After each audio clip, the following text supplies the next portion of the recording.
أعوذ بالله من الشيطان الرجيم.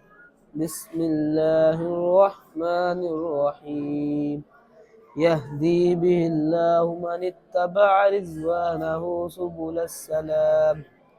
سبل السلام ويخرجهم من الظلمات إلى النور بإذنه ويهديهم إلى صراط مستقيم.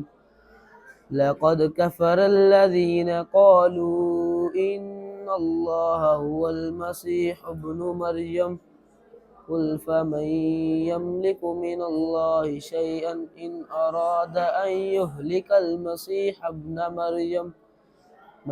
ابن مريم وأمه وما في الأرض جميعا ولله ملك السماوات والأرض وما بينهما يخلق ما يشاء والله على كل شيء قدير.